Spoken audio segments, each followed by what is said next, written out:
quelqu'un me suit, quelqu'un me comprend. Amen.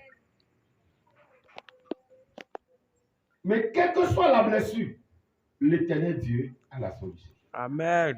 Dis-moi un amen bien. Amen. Il dit, si mon peuple, sur qui mon nom est invoqué, s'humilie et prie et cherche ma face et se détourne de ses mauvaises voies, je fais quoi? Je les exaucerai des cieux et je guérirai le pays. Si mon peuple, sur qui mon nom est invoqué, vous avez quelle blessure? Quel que soit ce qu'on va faire, ce qui s'est passé de l'autre côté, il y a des gens, cette blessure qui restent encore des années dans leur vie. Parce que c'est déchirant. C'est très violent. C'est amer. Il y a des enfants, jusqu'à aujourd'hui, ils ne connaissent même pas leurs parents. Ils ne connaissent pas sa mère, ils ne connaissent même pas son père. C'est une blessure.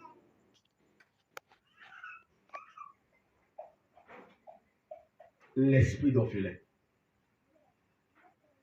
Il y a plein de gens dans l'église. C'est leur vrai problème. C'est pour ça qu'ils crient tout le temps. C'est pour ça que la personne est en colère tout le temps. Si Dieu ne te donne pas un cœur à comprendre, toi tu vas l'accuser pour rien. Tu vas le juger pour rien. Mais en vérité, lui-même d'abord ne se comprend pas. Pourquoi il crie? Le problème parce qu'il est blessé.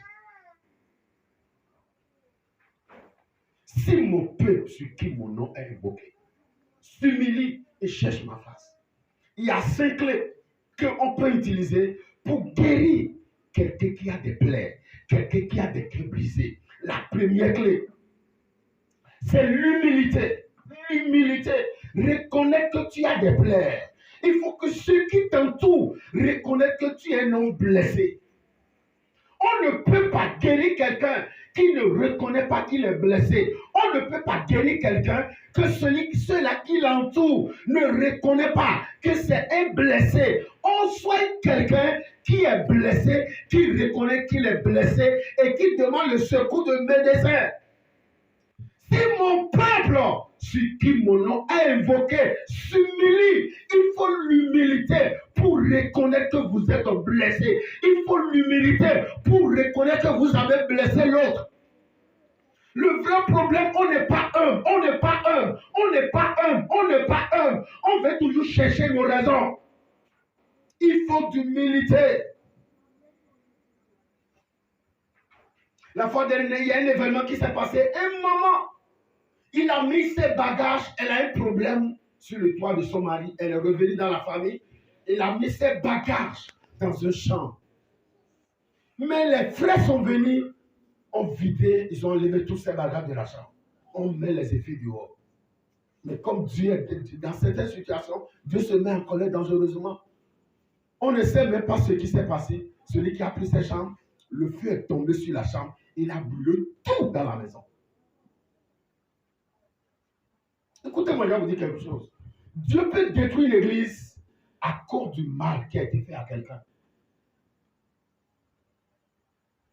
Dieu peut détruire la famille et commencer par tuer les gens dans la famille à cause de quelqu'un qui a été blessé et dont les gens n'ont même pas reconnu qu'il a été blessé, dont les gens n'ont pas cherché à apporter une solution. Il faut de l'humilité. Si tu es blessé, reconnais que tu es blessé. Si tu as blessé quelqu'un, reconnais que tu as blessé. Si mon peuple, sur qui mon nom a invoqué, s'humilie et prie.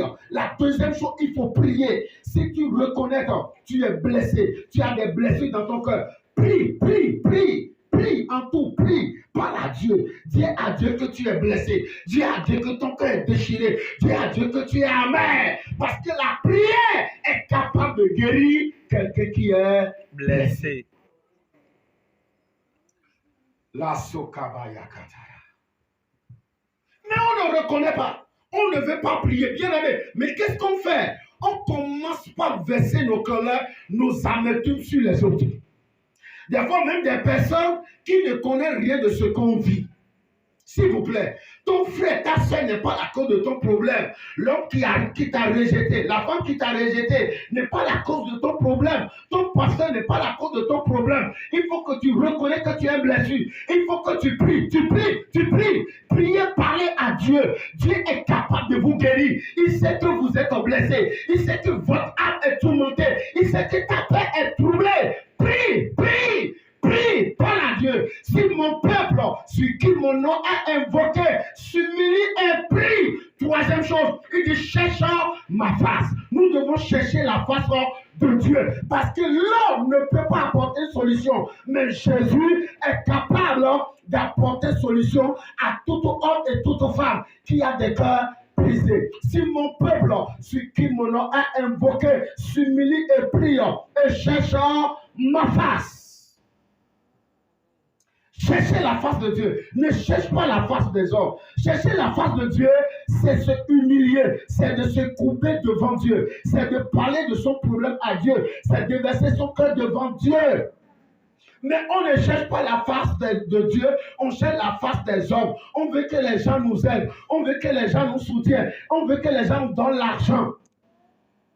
On veut que les gens nous aident, s'il vous plaît. Si Dieu ne vous aide pas, personne ne peut vous aider. Si Dieu ne vous soutient pas, personne ne peut vous aider. Personne ne peut vous soutenir. Vous devez chercher la face de Dieu. Tu dois être un. Tu dois prier et chercher la face de Dieu. Si tu cherches la face de Dieu, Dieu viendra à ton secours. La Bible dit, ceux qui cherchent la face de Dieu seront rayonnés de joie. Dieu l'Éternel changera leur vie. La Bible dit, avec Dieu, nous ferons des espoirs et il écrasera nos ennemis. Dieu est capable de te donner la joie là où il n'y a pas la joie. Dieu est capable de te consoler, de te restaurer, de te rétablir. Ses plaies peuvent être guéries si tu le cherches.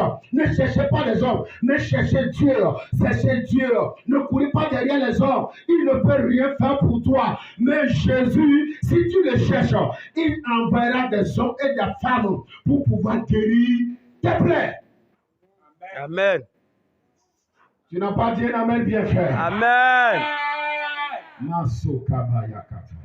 Si mon peuple, sur qui mon nom est invoqué, s'humilie et cherche ma face et prie, je les exaucerai. Bien aimé, il faut prier. Dieu, c'est lui qui guérit. Ceux qui ont les cœurs brisés, personne ne peut te guérir, mais lui, il est capable de te guérir. La quatrième chose, se détourne de ces mauvaises voies. Nous devons détourner de notre mauvaise voie. La voie que nous avons empruntée, les mauvaises décisions, le péché, la fornication, l'adultère, mensonge, l'orgueil. On doit se détourner de notre mauvaise voie. Il dit, si se détournons de les mauvaises voies, je les exaucerai des cieux et je guérirai le pays. La cinquième chose pour finir, vous avez besoin de l'huile d'onction.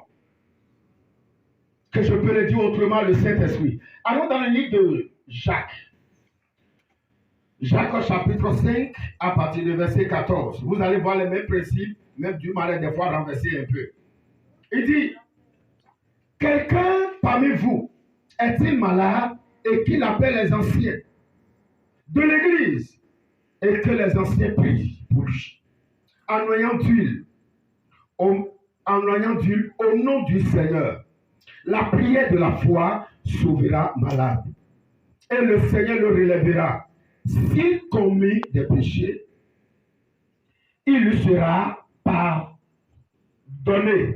Confessez donc vos péchés les uns et les autres. Et priez les uns pour les autres, afin que vous soyez guéris. La prière fervente du juste a une grande efficacité. L'une des choses que je vais dire ici, c'est que l'huile, on a besoin de l'huile. Dans le livre, dans l'Ancien Testament, Dieu avait établi la loi. Et la Bible dit, quand on trouve quelqu'un en Israël qui a des plaies, on doit mener la personne dans un champ. Et les sacrificateurs vont identifier les plaies de la personne. Si les plaies sont profondes, si les plaies deviennent blanches, ça veut dire que la personne est déclarée comme un lépreux.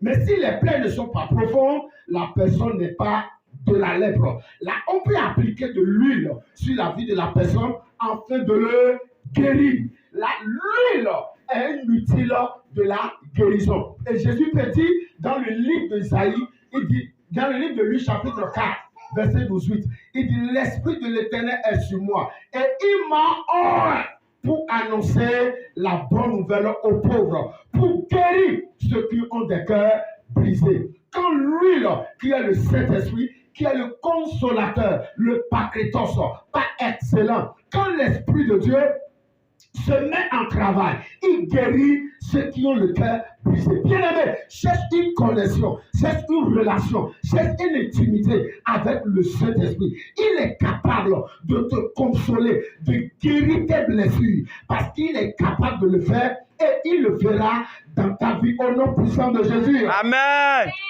L'huile est un outil de guérison. Quand on applique sur les plaies, selon le principe de la loi, cette huile apporte la guérison. Nous devons chercher l'huile, nous devons chercher le Saint-Esprit, parce que c'est lui qui peut consoler celui qui n'est pas consolable.